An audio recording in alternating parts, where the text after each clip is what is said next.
Hi ಸ್ನೇಹಿತರೆ, ಶಾನ್ ಕನ್ನಡ ಚಾನಲ್ಗೆ ಸ್ವಾಗತ. ಬೆಳಿಗ್ಗೆನೆ ಮಕ್ಕಳ ಟಿಫನ್ ಬಾಕ್ಸ್ಗೆ ಏನು ಮಾಡೋದು, ಆಫೀಸ್ಗೆ ಏನು ತಗೊಂಡೋಗೋದು, ಏನು ತಿನ್ನೋದು ಅಂತ ಯೋಚನೆ ಮಾಡ್ತಾ ಇದ್ರೆ ಇವತ್ತಿನ ವಿಡಿಯೋನ ಪೂರ್ತಿಯಾಗಿ ನೋಡಿ.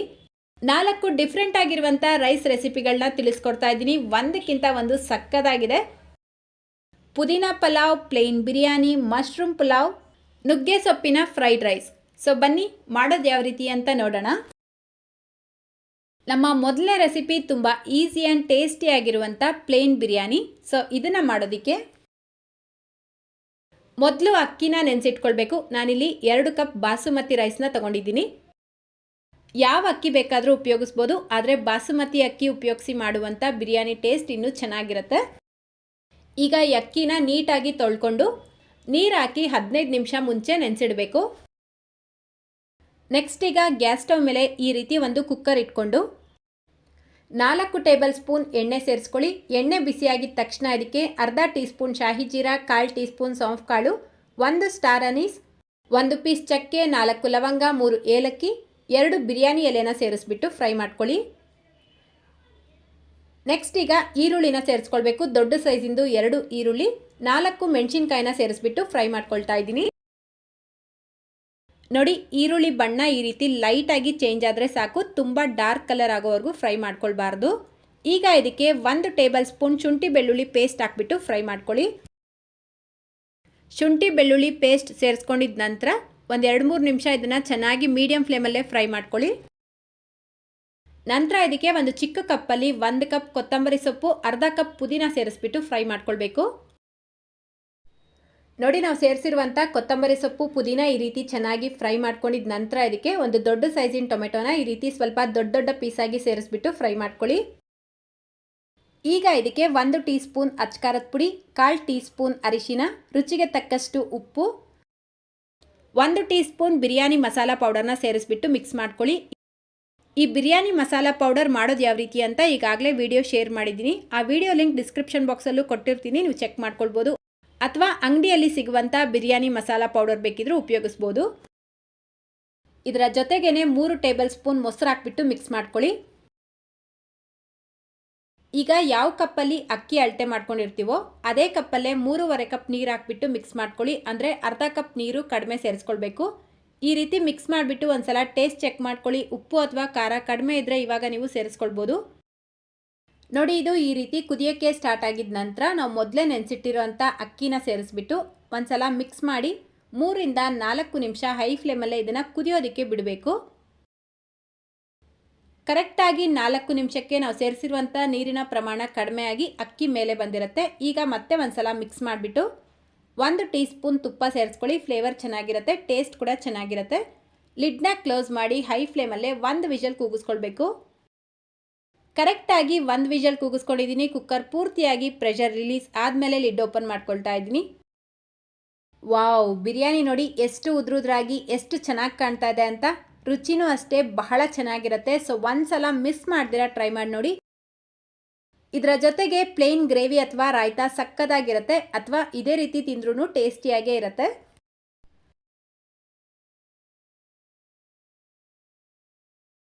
ಆರೋಗ್ಯಕರವಾಗಿರುವಂಥ ನುಗ್ಗೆ ಸೊಪ್ಪಿನ ಫ್ರೈಡ್ ರೈಸ್. ನುಗ್ಗೆ ಸೊಪ್ಪನ್ನ ಉಪಯೋಗಿಸ್ಕೊಂಡು ಯಾವತ್ತೂ ಈ ರೈಸ್ ಮಾಡಿಲ್ಲ ಅಂದರೆ ಒಂದ್ಸಲ ಟ್ರೈ ಮಾಡಿ. ಮೊದಲು ನಾನಿಲ್ಲಿ 1 ಕಪ್ಪಷ್ಟು ನುಗ್ಗೆ ಸೊಪ್ಪನ್ನ ಕ್ಲೀನ್ ಮಾಡಿ ಬಿಡಿಸಿ ತೊಳೆದಿಟ್ಕೊಂಡಿದ್ದೀನಿ. ನೆಕ್ಸ್ಟ್ ಈಗ ಗ್ಯಾಸ್ ಸ್ಟವ್ ಮೇಲೆ ಒಂದು ಪ್ಯಾನ್ ಇಟ್ಕೊಂಡು ಈ ನುಗ್ಗೆ ಸೊಪ್ಪನ್ನ ರೋಸ್ಟ್ ಮಾಡ್ಕೊಳ್ಬೇಕು. ಅಂದರೆ ಡ್ರೈ ರೋಸ್ಟ್ ಮಾಡ್ಕೊಳ್ಳಿ. ಈ ನುಗ್ಗೆ ಸೊಪ್ಪು ಚೆನ್ನಾಗಿ ರೋಸ್ಟ್ ಆಗಿ ಸ್ವಲ್ಪ ಕ್ರಿಸ್ಪಿ ಆಗಬೇಕು. ಅಲ್ಲಿವರೆಗೂ ಇದನ್ನು ಮೀಡಿಯಂ ಫ್ಲೇಮಲ್ಲಿ ಇದೇ ರೀತಿ ಚೆನ್ನಾಗಿ ರೋಸ್ಟ್ ಮಾಡ್ಕೊಳ್ಳಿ. ಅದೇ ರೀತಿ ಈ ನುಗ್ಗೆ ಸೊಪ್ಪಲ್ಲಿ ಸ್ವಲ್ಪನೂ ನೀರಿನ ಅಂಶ ಇರಬಾರ್ದು. ಅಂದರೆ ಈ ನುಗ್ಗೆ ಸೊಪ್ಪು ತೊಳಿತೀರಲ್ವ, ನೀರು ಹಾಕ್ಬಿಟ್ಟು ತೊಳೆದಿದ ನಂತರ ಒಂದು ಬಟ್ಟೆ ಮೇಲೆ ಅಥವಾ ಒಂದು ಟಿಶ್ಯೂ ಪೇಪರ್ ಮೇಲೆ ಹರಡಿಬಿಟ್ಟು 1/4 ಗಂಟೆ ಡ್ರೈ ಆಗೋದಕ್ಕೆ ಬಿಡಬೇಕು. ಪೂರ್ತಿಯಾಗಿ ಡ್ರೈ ಆಗಿದ ನಂತರ ಈ ರೀತಿ ರೋಸ್ಟ್ ಮಾಡಿ ತೆಗೆದಿಟ್ಕೊಳ್ಳಿ. ನೆಕ್ಸ್ಟ್ ಈಗ ಅದೇ ಪ್ಯಾನ್ಗೆ 1 ಟೇಬಲ್ ಸ್ಪೂನ್ ಕಡಲೆಬೇಳೆ ಸೇರಿಸ್ಬಿಟ್ಟು ರೋಸ್ಟ್ ಮಾಡ್ಕೊಳ್ಳಿ. ಕಡಲೆಬೇಳೆ ಬಣ್ಣ ಲೈಟಾಗಿ ಚೇಂಜ್ ಆಗ್ತಾ ಇದ್ದಂಗೆ ಇದಕ್ಕೆ 7-8 ಎಸ್ಲು ಬೆಳ್ಳುಳ್ಳಿ, 1 ಟೇಬಲ್ ಸ್ಪೂನ್ ಧನಿಯಾ ಕಾಳು, 6-7 ಒಣಮೆಣಸಿನ್ಕಾಯಿನ ಸೇರಿಸ್ಬಿಟ್ಟು ರೋಸ್ಟ್ ಮಾಡ್ಕೊಳ್ಬೇಕು. ಜಸ್ಟ್ ಒಂದು 3-4 ಸೆಕೆಂಡ್ ರೋಸ್ಟ್ ಮಾಡ್ಕೊಂಡಿದ್ದ ನಂತರ ಇದಕ್ಕೆ ಅರ್ಧ ಟೀ ಸ್ಪೂನ್ ಜೀರಿಗೆ ಮತ್ತು 1 ಟೀ ಸ್ಪೂನ್ ಎಳ್ಳು ಹಾಕ್ಬಿಟ್ಟು ರೋಸ್ಟ್ ಮಾಡ್ಕೊಳ್ಬೇಕು. ಎಳ್ಳು ಪೂರ್ತಿಯಾಗಿ ಆಪ್ಷನಲ್, ಬೇಡ ಅಂದರೆ ಸ್ಕಿಪ್ ಮಾಡ್ಕೊಳ್ಬೋದು.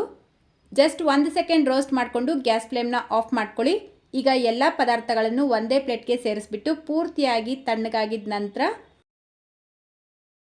ಈ ರೀತಿ ಒಂದು ಮಿಕ್ಸರ್ ಜಾರ್ಗೆ ಸೇರಿಸ್ಬಿಟ್ಟು ಪೌಡರ್ ಮಾಡ್ಕೊಳ್ಳಿ. ಎಷ್ಟು ನುಣ್ಣಗಾಗುತ್ತೋ ಅಷ್ಟು ನುಣ್ಣಗೆ ಪೌಡರ್ ಮಾಡ್ಕೊಳ್ಬೋದು. ಸ್ವಲ್ಪ ಲೈಟಾಗಿ ತರ್ತರಿಯಾಗಿದ್ರೂ ಪರವಾಗಿಲ್ಲ. ಈ ರೀತಿ ಪೌಡರ್ ಸ್ವಲ್ಪ ಜಾಸ್ತಿ ಮಾಡಿಬಿಟ್ಟು ನೀವು ಬೇಕಿದ್ರೂ ಸ್ಟೋರ್ ಮಾಡ್ಕೊಳ್ಬೋದು. ಇದು 1 ತಿಂಗಳಾದರೂ ಹಾಳಾಗಲ್ಲ. ನಂತರ ಈಗ ಗ್ಯಾಸ್ ಸ್ಟವ್ ಮೇಲೆ ಅದೇ ಪ್ಯಾನ್ ಇಟ್ಕೊಂಡು 3 ಟೇಬಲ್ ಸ್ಪೂನ್ ಎಣ್ಣೆ ಸೇರಿಸ್ಕೊಳ್ಳಿ. ಎಣ್ಣೆ ಬಿಸಿಯಾಗಿದ್ದ ತಕ್ಷಣ ಇದಕ್ಕೆ ಅರ್ಧ ಟೀ ಸ್ಪೂನ್ ಸಾಸಿವೆ ಸಿಡಿಯೋಕ್ಕೆ ಶುರುವಾಗ್ತಾ ಇದ್ದಂಗೆ 1 ಟೀ ಸ್ಪೂನ್ ಉದ್ದಿನಬೇಳೆ, 1 ಟೀ ಸ್ಪೂನ್ ಕಡಲೆಬೇಳೆ, 3 ರಿಂದ 4 ಒಣಮೆಣಸಿನ್ಕಾಯಿ, ಸ್ವಲ್ಪ ಗೋಡಂಬಿನ ಸೇರಿಸ್ಬಿಟ್ಟು ಫ್ರೈ ಮಾಡ್ಕೊಳ್ಳಿ. ಗೋಡಂಬಿ ಬೇಡ ಅಂದರೆ ಸ್ಕಿಪ್ ಮಾಡ್ಕೊಳ್ಬೋದು, ಪೂರ್ತಿಯಾಗಿ ಆಪ್ಷನಲ್. ನೀವು ಬೇಕಿದ್ರೆ ಕಡಲೆ ಬೀಜನೂ ಉಪಯೋಗಿಸ್ಬೋದು. ನೋಡಿ, ನಾವು ಸೇರಿಸಿರುವಂಥ ಗೋಡಂಬಿ ಕಡಲೆಬೇಳೆ ಬಣ್ಣ ಲೈಟಾಗಿ ಚೇಂಜ್ ಆಗ್ತಾ ಇದ್ದಂಗೆ 1 ಕಪ್ ಅನ್ನ ಸೇರಿಸ್ಕೊಂಡು ನಾವು ಮೊದಲೇ ರೆಡಿ ಮಾಡಿ ಇಟ್ಕೊಂಡಿರುವಂಥ ಪೌಡರ್ ಹಾಕ್ಕೊಳ್ಬೇಕು. ನಾನು 3 ಟೇಬಲ್ ಸ್ಪೂನಷ್ಟು ಪೌಡರ್ ಮಾತ್ರ ಉಪಯೋಗಿಸಿರೋದು, ಪೂರ್ತಿ ಸೇರಿಸ್ಕೊಂಡಿಲ್ಲ.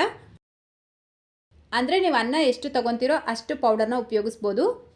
ನಾನು ತೊಗೊಂಡಿರುವಂಥ 1 ಕಪ್ ರೈಸ್ಗೆ 3 ಟೇಬಲ್ ಸ್ಪೂನ್ ಪೌಡರ್ ಸೇರಿಸ್ಕೊಂಡಿರೋದು. ಅನ್ನ ನೋಡಿ ಈ ರೀತಿ ಉದ್ರುದ್ರಾಗಿರಬೇಕು, ಆವಾಗಲೇ ಇದು ರುಚಿಯಾಗಿರೋದು. ಈಗ ಇದಕ್ಕೆ ರುಚಿಗೆ ತಕ್ಕಷ್ಟು ಉಪ್ಪು, 1/4 ಟೀ ಸ್ಪೂನ್ ಸಕ್ಕರೆ ಸೇರಿಸ್ಬಿಟ್ಟು ಹೈ ಫ್ಲೇಮಲ್ಲೇ ಒಂದು 3-4 ನಿಮಿಷ ಚೆನ್ನಾಗಿ ಮಿಕ್ಸ್ ಮಾಡ್ಕೊಳ್ಳಿ. ಈ ರೀತಿ ಚೆನ್ನಾಗಿ ಮಿಕ್ಸ್ ಮಾಡಿಬಿಟ್ಟು ಗ್ಯಾಸ್ ಫ್ಲೇಮ್ನ ಆಫ್ ಮಾಡಿಕೊಂಡ್ರೆ ಆರೋಗ್ಯಕರವಾಗಿರುವಂಥ ನುಗ್ಗೆ ಸೊಪ್ಪಿನ ಫ್ರೈಡ್ ರೈಸ್ ರೆಡಿಯಾಗುತ್ತೆ. ಸೈಡ್ ಡಿಶ್ಗೆ ಆಲೂಗಡ್ಡೆ, ಬೆಂಡೆಕಾಯಿ ಅಥವಾ ಮೊಟ್ಟೆ ಫ್ರೈ ಮಾಡಿಕೊಡಿ, ಸಖತ್ತಾಗಿರುತ್ತೆ. ನಮ್ಮ ನೆಕ್ಸ್ಟ್ ರೆಸಿಪಿ ತುಂಬಾ ರುಚಿಯಾಗಿರುವಂಥ ಪುದೀನಾ ಪಲಾವ್. ಮೊದಲು ನಾನಿಲ್ಲಿ 2 ಕಪ್ ಬುಲೆಟ್ ರೈಸ್ ತಗೊಂಡು ಇದನ್ನು ಚೆನ್ನಾಗಿ ತೊಳೆದು 15 ನಿಮಿಷ ಮುಂಚೆ ನೆನೆಸಿಟ್ಕೊಳ್ತಾ ಇದ್ದೀನಿ. ನೀವು ಯಾವ ಅಕ್ಕಿ ಬೇಕಾದರೂ ಉಪಯೋಗಿಸ್ಬೋದು. ನೆಕ್ಸ್ಟ್ ನಾನಿಲ್ಲಿ ಫ್ರೆಶ್ ಆಗಿರುವಂಥ ಪುದೀನ 1 ಕಟ್ಟು, ಕೊತ್ತಂಬರಿ ಸೊಪ್ಪು 1 ಹಿಡಿ, 5 ಅಥವಾ 6 ಗ್ರೀನ್ ಚಿಲ್ಲಿ ತೊಗೊಂಡಿದ್ದೀನಿ. ನಿಮ್ಮ ಖಾರಕ್ಕೆ ಎಷ್ಟು ಬೇಕೋ ಅಷ್ಟು ಗ್ರೀನ್ ಚಿಲ್ಲಿನ ಸೇರಿಸ್ಕೊಳ್ಬೇಕು. ಮೊದಲು ಈ ಕೊತ್ತಂಬರಿ ಸೊಪ್ಪು, ಪುದೀನ ಎಲ್ಲ ಚೆನ್ನಾಗಿ ತೊಳ್ಕೊಂಡು ಒಂದು ಮಿಕ್ಸರ್ ಜಾರಿಗೆ ಸೇರಿಸ್ಕೊಳ್ಳಿ. ಇದರ ಜೊತೆಗೇ ನಾನಿಲ್ಲಿ ಅರ್ಧ ಟೀ ಸ್ಪೂನ್ ಜೀರಿಗೆ, 1/4 ಟೀ ಸ್ಪೂನ್ ಸೌಂಫ್ ಕಾಳು, 1/4 ಟೀ ಸ್ಪೂನ್ ಕಾಳುಮೆಣಸು, 1 ಸ್ಟೋನ್ ಹೂವು, 1 ಸ್ಟಾರ್ ಅನೀಸ್, 2 ಏಲಕ್ಕಿ, 4 ಲವಂಗ, 2 ಪೀಸ್ ಚಕ್ಕೆ ಸೇರಿಸ್ಕೊಳ್ಳಿ. ಇದಕ್ಕೆ ಸ್ವಲ್ಪ ನೀರು ಸೇರಿಸಿ ನುಣ್ಣಗೆ ಪೇಸ್ಟ್ ಮಾಡಿ ತೆಗೆದಿಟ್ಕೊಳ್ಬೇಕು. ನೆಕ್ಸ್ಟ್ ಈಗ ಗ್ಯಾಸ್ ಮೇಲೆ ಒಂದು ಕುಕ್ಕರ್ ಇಟ್ಕೊಂಡು 4 ಟೇಬಲ್ ಸ್ಪೂನ್ ಎಣ್ಣೆ ಸೇರಿಸ್ಕೊಳ್ಳಿ. ಎಣ್ಣೆ ಬಿಸಿಯಾಗಿದ್ದ ತಕ್ಷಣ ಮೀಡಿಯಮ್ ಸೈಜ್ದು 2 ಈರುಳ್ಳಿನ ಈ ರೀತಿ ಉದ್ದುದ್ದಕ್ಕೆ ಕಟ್ ಮಾಡಿ ಸೇರಿಸ್ಕೊಂಡು ಫ್ರೈ ಮಾಡ್ಕೊಳ್ಬೇಕು. ಈರುಳ್ಳಿ ಟ್ರಾನ್ಸ್ಪರೆಂಟ್ ಆಗಬೇಕು, ಅಲ್ಲಿವರೆಗೂ ಹೈ ಫ್ಲೇಮಲ್ಲೇ ಚೆನ್ನಾಗಿ ಫ್ರೈ ಮಾಡ್ಕೊಳ್ಳಿ.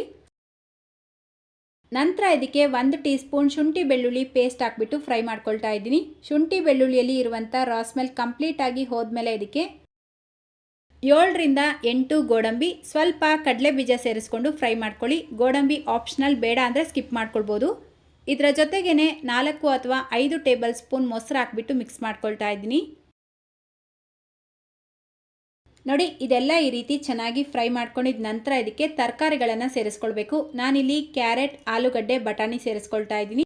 ನಿಮ್ಗೆ ಯಾವ ತರಕಾರಿ ಇಷ್ಟ ಆಗುತ್ತೋ ಅದನ್ನೇ ಹಾಕ್ಕೊಳ್ಳಿ. ತರಕಾರಿಗಳನ್ನು ಸೇರಿಸ್ಕೊಂಡಿದ್ದ ನಂತರ ಒಂದ್ಸಲ ಇದನ್ನು ಚೆನ್ನಾಗಿ ಮಿಕ್ಸ್ ಮಾಡಿಬಿಟ್ಟು ನಾವು ಆಲ್ರೆಡಿ ರುಬ್ಬಿಟ್ಕೊಂಡಿರುವಂಥ ಮಸಾಲೆ ಪೇಸ್ಟ್ ಹಾಕ್ಕೊಳ್ಳಿ. ಅದೇ ಮಿಕ್ಸರ್ ಜಾರ್ಗೆ ಸ್ವಲ್ಪ ನೀರು ಹಾಕಿ ಮಿಕ್ಸ್ ಮಾಡಿಬಿಟ್ಟು ಸೇರಿಸ್ಕೊಳ್ತಾ ಇದ್ದೀನಿ. ಈ ಮಸಾಲೆ ಪೇಸ್ಟ್ ಹಾಕ್ಕೊಂಡಿದ್ದ ನಂತರ ಒಂದು 3-4 ನಿಮಿಷ ಮೀಡಿಯಮ್ ಫ್ಲೇಮಲ್ಲೇ ಇದನ್ನು ಚೆನ್ನಾಗಿ ಫ್ರೈ ಮಾಡ್ಕೊಳ್ಬೇಕು.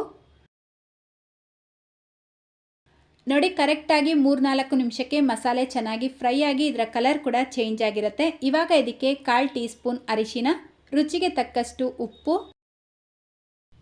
1 ಟೀ ಸ್ಪೂನ್ ಮನೆಯಲ್ಲೇ ಮಾಡಿರುವಂಥ ಬಿರಿಯಾನಿ ಮಸಾಲ ಪೌಡರ್ನ ಸೇರಿಸ್ಕೊಳ್ತಾ ಇದ್ದೀನಿ. ಇದರ ಲಿಂಕ್ ಡಿಸ್ಕ್ರಿಪ್ಷನ್ ಬಾಕ್ಸಲ್ಲಿ ಕೊಟ್ಟಿರ್ತೀನಿ, ಚೆಕ್ ಮಾಡ್ಕೊಳ್ಳಿ. ಅಥವಾ ಅಂಗಡಿಯಲ್ಲಿ ಸಿಗುವಂಥ ಬಿರಿಯಾನಿ ಮಸಾಲ ಪೌಡರ್ ಬೇಕಿದ್ರೂ ಯೂಸ್ ಮಾಡ್ಬೋದು.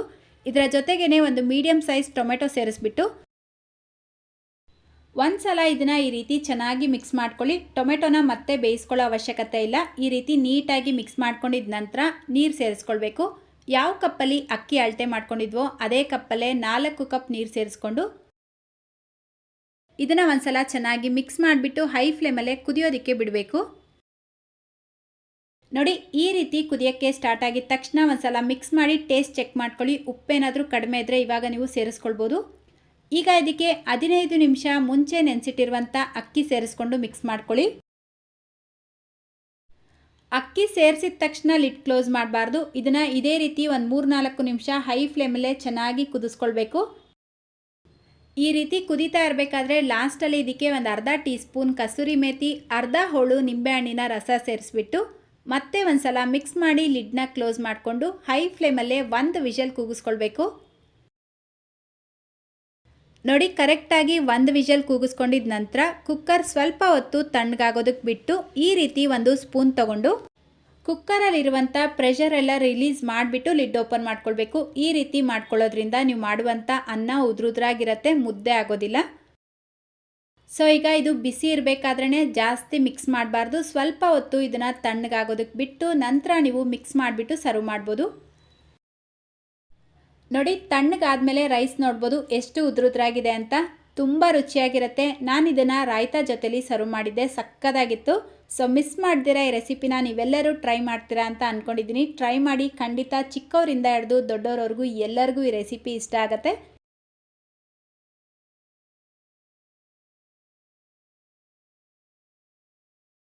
ಈ ಮದುವೆಗಳಿಗೆ ಹೋದಾಗ ಅಥವಾ ಸಣ್ಣ ಪುಟ್ಟ ಫಂಕ್ಷನ್ಸ್ಗೆ ಹೋದಾಗ ಮಶ್ರೂಮ್ ಪಲಾವ್ನ ಟೇಸ್ಟ್ ಮಾಡಿರ್ತೀರಾ ಅಂತ ಅಂದ್ಕೊಂಡಿದ್ದೀನಿ. ಅದೇ ರೀತಿ ಮಶ್ರೂಮ್ ಪಲಾವ್ನ ಇವತ್ತು ಮನೇಲೇ ಈಸಿಯಾಗಿ ಟೇಸ್ಟಿಯಾಗಿ ಯಾವ ರೀತಿ ಮಾಡ್ಕೊಳ್ಳೋದು ಅಂತ ತಿಳಿಸ್ಕೊಡ್ತಾ ಇದ್ದೀನಿ. ಮೊದಲು ನಾನು 1/4 kg ಮಶ್ರೂಮ್ ತಗೊಂಡು ಅದನ್ನು ಕ್ಲೀನ್ ಮಾಡಿ ಈ ರೀತಿ ಕಟ್ ಮಾಡಿ ಇಟ್ಕೊಂಡಿದ್ದೀನಿ. ನೀವು ಬೇಕಿದ್ರೆ ಪೂರ್ತಿ ಮಶ್ರೂಮ್ನು ಉಪಯೋಗಿಸ್ಬೋದು, ಅಂದರೆ ಕಟ್ ಮಾಡಿದಿರಾನು ಉಪಯೋಗಿಸ್ಬೋದು. ನೆಕ್ಸ್ಟ್ ಈಗ 1 ಕಪ್ ಅಕ್ಕಿ ತಗೊಂಡಿದ್ದೀನಿ, ಅಂದರೆ 1/4 kg ಮಶ್ರೂಮ್ಗೆ 1/4 kg ಅಕ್ಕಿ ಉಪಯೋಗಿಸ್ತಾ ಇರೋದು. ನಾನು ಉಪಯೋಗಿಸಿರೋದು ಬುಲೆಟ್ ರೈಸ್, ನೀವು ಬೇಕಿದ್ರೆ ಬಾಸುಮತಿ ಅಕ್ಕಿ ಕೂಡ ಉಪಯೋಗಿಸ್ಬೋದು. ಜಸ್ಟ್ ಇದನ್ನು ತೊಳೆದ್ಬಿಟ್ಟು ಸೈಡಿಗೆ ತೆಗೆದಿಟ್ಕೊಳ್ಳಿ. ನೆಕ್ಸ್ಟ್ ಈಗ ಒಂದು ಬ್ಲೆಂಡರ್ ಜಾರ್ ತಗೊಂಡು ಸಣ್ಣ ಸಣ್ಣದಾಗಿ ಕಟ್ ಮಾಡ್ಕೊಂಡಿರುವಂಥ ಅರ್ಧ ಕಪ್ ತೆಂಗಿನಕಾಯಿನ ಸೇರಿಸ್ಕೊಳ್ಳಿ. ಈಗ ಒಂದು ಸ್ಟಾರ್ ಹೂವು, ಸ್ವಲ್ಪ ಸ್ಟೋನ್ ಹೂವು, 2 ಏಲಕ್ಕಿ, 4 ಲವಂಗ, 1 ಪೀಸ್ ಚಕ್ಕೆ ಸೇರಿಸ್ಕೊಳ್ಳಿ. ಇದರ ಜೊತೆಗೇ 1 ಟೇಬಲ್ ಸ್ಪೂನ್ ಗಸಗಸೆ, ಮೆಣಸಿನ್ಕಾಯಿ 6, ಅಂದರೆ ನಿಮ್ಮ ಖಾರಕ್ಕೆ ಎಷ್ಟು ಬೇಕೋ ಅಷ್ಟು ನೋಡಿಕೊಂಡು ಸೇರಿಸ್ಕೊಳ್ಳಿ. 1 ಟೇಬಲ್ ಸ್ಪೂನ್ ಶುಂಠಿ ಬೆಳ್ಳುಳ್ಳಿ ಪೇಸ್ಟ್, ಬೇಕಾದಷ್ಟು ನೀರು ಸೇರಿಸ್ಬಿಟ್ಟು ಇದನ್ನು ನುಣ್ಣಗೆ ರುಬ್ಕೊಂಡು ಸೈಡಿಗೆ ತೆಗೆದಿಟ್ಕೊಳ್ಳಿ. ನಂತರ ಈಗ ಗ್ಯಾಸ್ ಸ್ಟವ್ ಮೇಲೆ ಒಂದು ಕುಕ್ಕರ್ ಇಟ್ಕೊಂಡು 4 ಟೇಬಲ್ ಸ್ಪೂನ್ ಎಣ್ಣೆ ಸೇರಿಸ್ಕೊಳ್ಳಿ. ಎಣ್ಣೆ ಬಿಸಿಯಾಗಿದ ತಕ್ಷಣ ಇದಕ್ಕೆ ಮೀಡಿಯಂ ಸೈಜ್ದು 2 ಈರುಳ್ಳಿನ ಈ ರೀತಿ ಉದ್ದುದ್ದಕ್ಕೆ ಕಟ್ ಮಾಡಿ ಸೇರಿಸ್ಕೊಂಡು ಫ್ರೈ ಮಾಡ್ಕೊಳ್ಬೇಕು. ನೋಡಿ, ಈರುಳ್ಳಿ ಬಣ್ಣ ಈ ರೀತಿ ಲೈಟಾಗಿ ಚೇಂಜ್ ಆಗ್ತಾ ಇದ್ದಂಗೆ ಇದಕ್ಕೆ ಚಿಕ್ಕ ಕಪ್ಪಲ್ಲಿ ಅರ್ಧ ಕಪ್ ಪುದೀನ, 1 ಕಪ್ ಕೊತ್ತಂಬರಿ ಸೊಪ್ಪನ್ನ ಸೇರಿಸ್ಬಿಟ್ಟು ಫ್ರೈ ಮಾಡ್ಕೊಳ್ಬೇಕು. ಅಂದರೆ ಕೊತ್ತಂಬರಿ ಸೊಪ್ಪಿಗಿಂತ ಪುದೀನ ಸ್ವಲ್ಪ ಕಡಿಮೆ ಉಪಯೋಗಿಸ್ಬೇಕು. ಈಗ ನಾವು ಮೊದಲೇ ರುಬ್ಬಿಟ್ಕೊಂಡಿರುವಂಥ ಮಸಾಲೆ ಪೇಸ್ಟ್ ಹಾಕ್ಬಿಟ್ಟು ಒಂದು 3-4 ನಿಮಿಷ ಮೀಡಿಯಂ ಫ್ಲೇಮಲ್ಲೇ ಈ ಮಸಾಲೆನ ಚೆನ್ನಾಗಿ ಮಿಕ್ಸ್ ಮಾಡ್ಕೊಳ್ತಾ ಫ್ರೈ ಮಾಡ್ಕೊಳ್ಬೇಕು. ಅಂದರೆ ನಾವು ಎಲ್ಲ ಪದಾರ್ಥಗಳನ್ನು ಹಸಿಯಾಗಿ ರುಬ್ಕೊಂಡಿರೋದ್ರಿಂದ ಚೆನ್ನಾಗಿ ಫ್ರೈ ಮಾಡ್ಕೊಳ್ಬೇಕು. ನೋಡಿ, ಕರೆಕ್ಟಾಗಿ 3-4 ನಿಮಿಷಕ್ಕೆ ಈ ಮಸಾಲೆ ಕಲರ್ ಅನ್ನೋದು ಸ್ವಲ್ಪ ಚೇಂಜ್ ಆಗಿರುತ್ತೆ. ಈಗ ಇದಕ್ಕೆ 1 ಟೀ ಸ್ಪೂನ್ ಧನಿಯಾ ಪೌಡರ್ನ ಸೇರಿಸ್ಬಿಟ್ಟು ಮಿಕ್ಸ್ ಮಾಡ್ಕೊಳ್ಳಿ. ಚೆನ್ನಾಗಿ ಮಿಕ್ಸ್ ಮಾಡ್ಕೊಂಡಿದ ನಂತರ ನಾವು ಮೊದಲೇ ತೊಳೆದು ಕಟ್ ಮಾಡಿ ಇಟ್ಕೊಂಡಿರುವಂಥ ಮಶ್ರೂಮ್ನ ಸೇರಿಸ್ಬಿಟ್ಟು ಮತ್ತೆ ಮೀಡಿಯಂ ಫ್ಲೇಮಲ್ಲೇ 2 ನಿಮಿಷ ಈ ಮಶ್ರೂಮ್ನ ಮಸಾಲೆ ಜೊತೆಗೆ ಚೆನ್ನಾಗಿ ಮಿಕ್ಸ್ ಮಾಡ್ಕೊಳ್ತಾ ಫ್ರೈ ಮಾಡ್ಕೊಳ್ಬೇಕು. ಮಿಕ್ಸ್ ಮಾಡಬೇಕಾದ್ರೆ ಸ್ವಲ್ಪ ನಿಧಾನಕ್ಕೆ ಮಿಕ್ಸ್ ಮಾಡ್ಕೊಳ್ಳಿ. ಈಗ ಯಾವ ಕಪ್ಪಲ್ಲಿ ಅಕ್ಕಿ ಅಳತೆ ಮಾಡ್ಕೊಂಡಿದ್ವೋ ಅದೇ ಕಪ್ಪಲ್ಲೇ 2 ಕಪ್ ನೀರು ಸೇರಿಸ್ಬಿಟ್ಟು ರುಚಿಗೆ ತಕ್ಕಷ್ಟು ಉಪ್ಪು ಹಾಕ್ಬಿಟ್ಟು ಈ ಮಸಾಲೆನ ಒಂದ್ಸಲ ಮಿಕ್ಸ್ ಮಾಡಿಬಿಟ್ಟು ಹೈ ಫ್ಲೇಮಲ್ಲೇ ಕುದಿಯೋದಕ್ಕೆ ಬಿಡಬೇಕು. ನೋಡಿ, ಕುದಿಯೋಕ್ಕೆ ಸ್ಟಾರ್ಟ್ ಆಗಿದ ನಂತರ ನಾವು ತೊಳೆದಿಟ್ಕೊಂಡಿರುವಂಥ ಅಕ್ಕಿನ ಸೇರಿಸ್ಬಿಟ್ಟು ಮತ್ತೆ ಒಂದ್ಸಲ ಇದನ್ನು ಚೆನ್ನಾಗಿ ಮಿಕ್ಸ್ ಮಾಡಿ ಮೀಡಿಯಂ ಟು ಹೈ ಫ್ಲೇಮಲ್ಲಿ ಇದನ್ನು ಮತ್ತೆ ಒಂದು 2 ನಿಮಿಷ ಕುದಿಯೋದಕ್ಕೆ ಬಿಡಬೇಕು. ಅಕ್ಕಿ ಸೇರಿಸಿದ ತಕ್ಷಣ ಲಿಡ್ ಕ್ಲೋಸ್ ಮಾಡಬಾರ್ದು. ಕರೆಕ್ಟಾಗಿ 2 ನಿಮಿಷಕ್ಕೆ ನಾವು ಸೇರಿಸಿರುವಂಥ ನೀರಿನ ಪ್ರಮಾಣ ಕಡಿಮೆ ಆಗಿರುತ್ತೆ. ಈಗ ಒಂದ್ಸಲ ಮಿಕ್ಸ್ ಮಾಡಿಬಿಟ್ಟು ಅರ್ಧ ಟೀ ಸ್ಪೂನ್ ತುಪ್ಪ, ಅರ್ಧ ಹೋಳು ನಿಂಬೆಹಣ್ಣಿನ ರಸ ಸೇರಿಸ್ಕೊಳ್ಳಿ. ಈಗ ಲಿಡ್ನ ಕ್ಲೋಸ್ ಮಾಡಿ ಹೈ ಫ್ಲೇಮಲ್ಲೇ 1 ವಿಷಲ್ ಕೂಗಿಸ್ಕೊಳ್ಬೇಕು. ನೋಡಿ, ಕರೆಕ್ಟಾಗಿ 1 ವಿಷಲ್ ಕೂಗಿಸ್ಕೊಂಡು 7-8 ನಿಮಿಷ ಕುಕ್ಕರ್ ಸ್ವಲ್ಪ ತಣ್ಣಗಾಗೋದಕ್ಕೆ ಬಿಟ್ಟು ಈ ರೀತಿ ಕುಕ್ಕರಲ್ಲಿರುವಂಥ ಪ್ರೆಷರ್ ಎಲ್ಲ ರಿಲೀಸ್ ಮಾಡಿಬಿಟ್ಟು ಲಿಡ್ ಓಪನ್ ಮಾಡ್ಕೊಳ್ಬೇಕು. ಈ ರೀತಿ ಮಾಡ್ಕೊಳ್ಳೋದ್ರಿಂದ ನೀವು ಮಾಡುವಂಥ ಅನ್ನ ಉದ್ರುದ್ರಾಗಿರುತ್ತೆ. ಅದೇ ರೀತಿ ಬಿಸಿ ಇರೋವಾಗಲೇ ಇದನ್ನು ಜಾಸ್ತಿ ಮಿಕ್ಸ್ ಮಾಡ್ಕೊಳ್ದಿರ ಈ ರೀತಿ ಒಂದು ಪಾತ್ರೆಗೆ ಹಾಕ್ಬಿಟ್ಟು ಸ್ವಲ್ಪ ಹೊತ್ತು ತಣ್ಣಗಾದ್ಮೇಲೆ ನೀವು ಸರ್ವ್ ಮಾಡ್ಕೊಳ್ಬೋದು. ಅಷ್ಟೇ, ಈಗ ತುಂಬ ರುಚಿಯಾಗಿರುವಂಥ ಮಶ್ರೂಮ್ ಪಲಾವ್ ರೆಡಿಯಾಗಿದೆ. ಇದಕ್ಕೆ ಯಾವುದೇ ರೀತಿ ಸೈಡ್ ಡಿಶ್ ಇಲ್ಲ ಅಂದರೂ ಚೆನ್ನಾಗಿರುತ್ತೆ. ಸೈಡ್ ಡಿಶ್ ಬೇಕು ಅಂದರೆ ಯಾವುದಾದ್ರೂ ಪ್ಲೇನ್ ಗ್ರೇವಿ ಜೊತೆಗೆ ಸರ್ವ್ ಮಾಡಿ ಸಕ್ಕತ್ತಾಗಿರುತ್ತೆ. ಸೊ ಇವತ್ತಿನ ಈ ಸಿಂಪಲ್ ಆ್ಯಂಡ್ ಟೇಸ್ಟಿ ಆಗಿರುವಂಥ ಮಶ್ರೂಮ್ ಪಲಾವ್ ನಿಮ್ಮೆಲ್ಲರಿಗೂ ಇಷ್ಟ ಆಗಿದೆ ಅಂತ ಅಂದ್ಕೊಳ್ತೀನಿ. ಇಷ್ಟ ಆಗಿದ್ದರೆ ನಿಮ್ಮ ಮನೆಗಳಲ್ಲಿ ಟ್ರೈ ಮಾಡೋದನ್ನು ಮರಿಬೇಡಿ. ಈ ವಿಡಿಯೋನ ಇನ್ನೂ ಲೈಕ್ ಮಾಡಿಲ್ಲ ಅಂದರೆ ಪ್ಲೀಸ್ ಒಂದು ಲೈಕ್ ಮಾಡಿ. ನಿಮ್ಮ ಫ್ರೆಂಡ್ಸ್ ಮತ್ತು ಫ್ಯಾಮಿಲಿಯವ್ರ ಜೊತೆಗೂ ಈ ವಿಡಿಯೋನ ಶೇರ್ ಮಾಡ್ಕೊಳ್ಳಿ. ನಮ್ಮ ಚಾನಲ್ನ ಇದೇ ಮೊದಲನೇ ಸಲ ನೋಡ್ತಾ ಇದ್ದರೆ ಸಬ್ಸ್ಕ್ರೈಬ್ ಮಾಡ್ಕೊಳ್ಳೋದನ್ನು ಮರಿಬೇಡಿ ಅಂತ ಹೇಳ್ತಾ ಇದೇ ರೀತಿ ಮತ್ತೊಂದು ರೆಸಿಪಿಯೊಂದಿಗೆ ಮತ್ತೆ ಸಿಗೋಣ. Thank you.